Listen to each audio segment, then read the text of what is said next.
বাণিজ্য যুদ্ধকে কেন্দ্র করে যুক্তরাষ্ট্রের প্রেসিডেন্ট ডোনাল্ড ট্রাম্প ও চীনের প্রেসিডেন্ট শি জিনপিং মুখোমুখি অবস্থানে। এই যুদ্ধের কারণে বিশ্ববাজারে দেখা দিয়েছে অস্থিরতা, ছোট বড় সব ধরনের ব্যবসা প্রতিষ্ঠানে পড়েছে এর প্রভাব।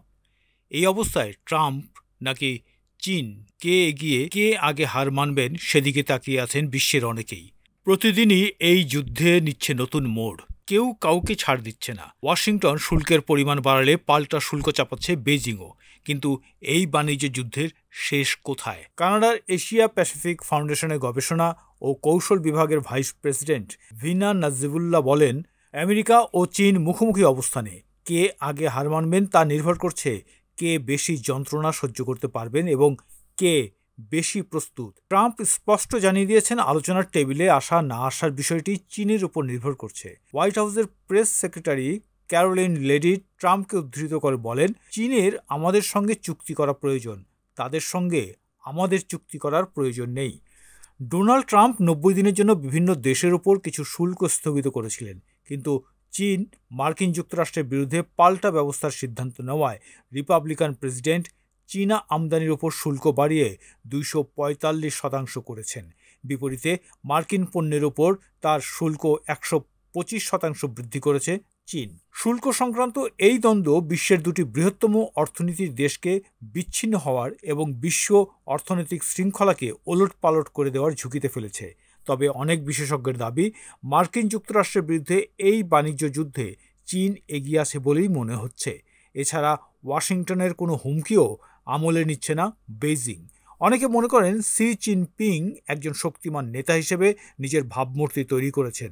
দ্রুত যুক্তরাষ্ট্রের কাছে আত্মসমর্পণ করলে এই ভাবমূর্তি ক্ষুণ্ণ হবে।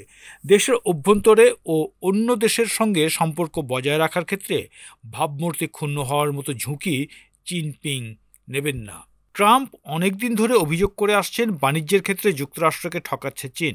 তবে চীনের ওপর শুল্ক আরোপের মধ্য দিয়ে যুক্তরাষ্ট্র কোন লক্ষ্য অর্জন করতে চায় সে সম্পর্কে ট্রাম্প প্রশাসনের স্বচ্ছ ধারণা আছে কিনা তা নিয়ে প্রশ্ন তুলেছেন বিশ্লেষকেরা। ট্রাম্প তার প্রথম মেয়াদে 2018 সালে চীনের ওপর শুল্ক বৃদ্ধির সিদ্ধান্ত নেন। সেই সময় মার্কিন যুক্তরাষ্ট্রে চীনের রপ্তানির পরিমাণ ছিল দেশটির মোট রপ্তানির 19.8%। দ্য কনফেডারেশনের এক প্রতিবেদন অনুসারে 2023 সালে এই অনুপাত কমে 12.8% নেমে আসে। 2024 সালে চীনের মোট রপ্তানি করা পণ্যের 14.7%ই যুক্তরাষ্ট্রে পাঠানো হয়েছে। বিশ্লেষকদের মতে, মার্কিন অর্থনীতি চীনের চেয়ে অপেক্ষাকৃত শক্তিশালী অবস্থান নিয়ে বাণিজ্য যুদ্ধে প্রবেশ করলেও প্রেসিডেন্ট ট্রাম্পের প্রথম মেয়াদ থেকেই বাণিজ্য যুদ্ধের জন্য প্রস্তুতি নিচ্ছিল বেইজিং। গত 15 এপ্রিল সোমবার থেকে শি জিনপিং দক্ষিণ পূর্ব এশিয়ায় 5 দিনের সফর শুরু করেছেন। মুক্ত বাণিজ্যের রক্ষক হিসেবে চীনের স্বঘোষিত ভাবমূর্তি শক্তিশালী করা এবং এই অঞ্চলের সঙ্গে যুক্তরাষ্ট্রের চেয়ে বেশি নির্ভরযোগ্য সম্পর্ক গড়ে তোলার লক্ষ্য নিয়েই এই সফর করছেন চীন।